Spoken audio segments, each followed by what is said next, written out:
হাজারো তরুণ প্রাণ, নারী, শিশু, বৃদ্ধ, বাঙালি, চাকমা, হিন্দু, মুসলমান সবাই প্রাণ দিয়ে বাংলাদেশকে নতুন করে গড়ে তোলার সুযোগটা করে দিয়েছে। তার ধারাবাহিকতায় আমরা নির্বাচন করেছি এবং বিএনপির নেতৃত্বে বিএনপির চেয়ারম্যান জনাব তারেক রহমান প্রধানমন্ত্রী হিসেবে নতুন সরকার গঠন করেছেন এবং তার নেতৃত্বে সরকার বাংলাদেশকে গড়ে তোলার কাজ করছে।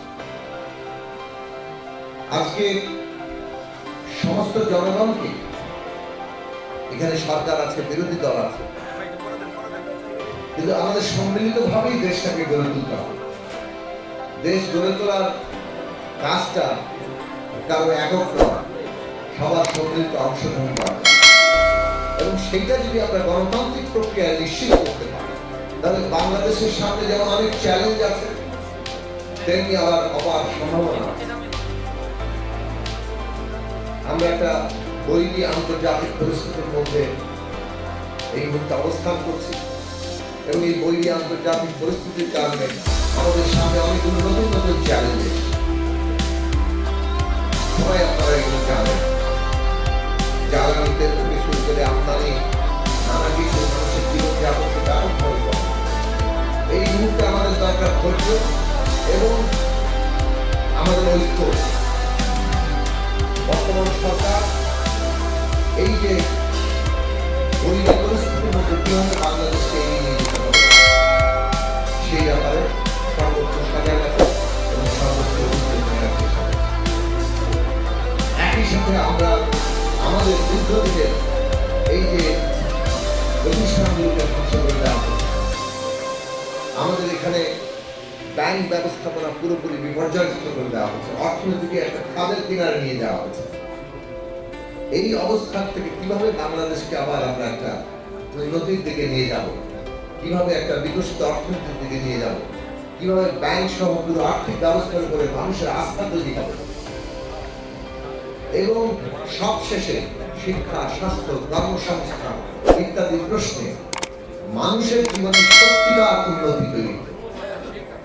উন্নতি মানে কতগুলো রাস্তাঘাটের স্থাপনা নয়, শেষ পর্যন্ত প্রত্যেকটি নাগরিকের জীবনে উন্নতি কি পরিবর্তন আনলো সেটাই হবে প্রধান বিচার্য।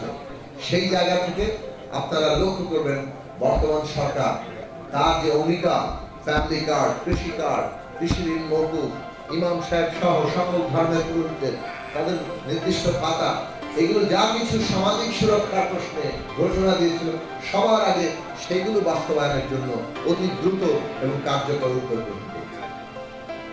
কারণ মানুষকে স্বস্তি দেওয়া সেটা হচ্ছে সরকারের প্রথম লক্ষ্য এবং এর মধ্য দিয়ে কিভাবে একটা দীর্ঘমেয়াদী, স্বল্পমেয়াদী, মধ্যমেয়াদী, দীর্ঘমেয়াদী পরিকল্পনার মধ্য দিয়ে আমাদের দেশটাকে পরিবর্তন করা যায় সেইটাই সরকার চেষ্টা করছে।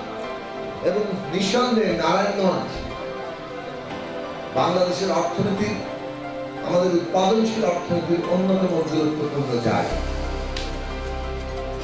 এবং অত্যন্ত প্রাচীন একটা শহর। অর্থনৈতিকভাবে নারায়ণগঞ্জ কোনো নতুন গুরুত্বের জায়গা নয়, নারায়ণগঞ্জ সবসময় অর্থনৈতিক গুরুত্বপূর্ণ জায়গা ছিল। রাজ্যের ডান্ডি বলা হতো, সেই তুলনায় নারায়ণগঞ্জের যে পরিবর্তন হওয়া সেই পরিবর্তনগুলো হয়নি। আমরা এখানে দেখেছি যে একদিকে ফ্যাসিস্ট শাসন, অন্যদিকে রাজনৈতিক দ্বন্দ্ব, পুরোপুরি কিভাবে টকির মতো একজন নিষ্পাপ শিশুকে হত্যা করা, এই তাসের রাজত্বের শহর। অথচ নারায়ণগঞ্জ ঢাকার পাশেই অন্যতম গুরুত্বপূর্ণ শহর হিসেবে এই বিরাট যে সম্ভাবনার জায়গা, এখানে শিক্ষার একটা বিরাট কেন্দ্র হতে পারে। দুর্ভাগ্যজনক কোনো ভালো শিক্ষা প্রতিষ্ঠান নারায়ণগঞ্জে একটা ভালো হাসপাতাল করতে হবে এবং এর জন্য অনেকবার আমরা বহুবার এখানে নারায়ণগঞ্জে এসেছি, সবার সমাবেশে বক্তব্য রেখেছি, মিছিল করেছি এবং ততবারই আমাদের নেতৃবৃন্দ বলেছেন, অন্যান্য দলের নেতৃবৃন্দ বলেছেন যেখানে একটা ঠিক মতো হাসপাতাল নেই।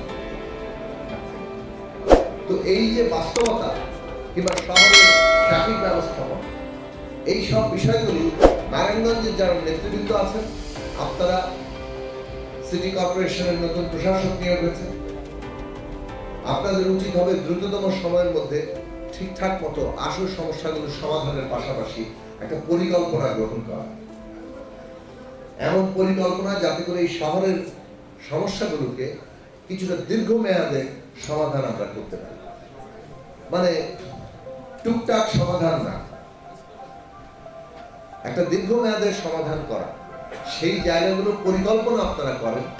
আশা করি যে সরকার বাংলাদেশকে নতুন করে গড়ে তোলার উদ্যোগ গ্রহণ করেছে, তারা এই সব পরিকল্পনাগুলো নানাভাবেই জনগণের সমর্থনের আকাঙ্ক্ষার ভিত্তিতে দাঁড়িয়ে গ্রহণ করবে এবং বাস্তবায়নের জন্য প্রয়োজনীয় উদ্যোগ নেবে। আমরা বিশ্বাস রাখি যে ফ্যাসিবাদ বিরোধী লড়াইয়ের মধ্য দিয়ে বিদ্যমান রাষ্ট্র ব্যবস্থার গণতান্ত্রিক রূপান্তরের জন্য এই দেশের সংবিধানের ক্ষমতা কাঠামো, সেটা থেকে শুরু করে রাষ্ট্রের প্রতিষ্ঠান, আইন সবগুলো পরিবর্তন করা যে প্রক্রিয়া এবং সবশেষে দেশের আর্থসামাজিক ব্যবস্থাকে নতুন করে সজ্জিত করার যে পরিকল্পনা আমরা গ্রহণ করেছি, তার সাথে আমরা সেগুলো বাস্তবায়ন করতে পারবো জনগণকে সাথে নিয়ে, এবং ততক্ষণ পর্যন্ত এই লড়াইয়ে, এই কাজে, এই অগ্রযাত্রায় আমরা তার সাথে যুক্ত থাকতে পারবো।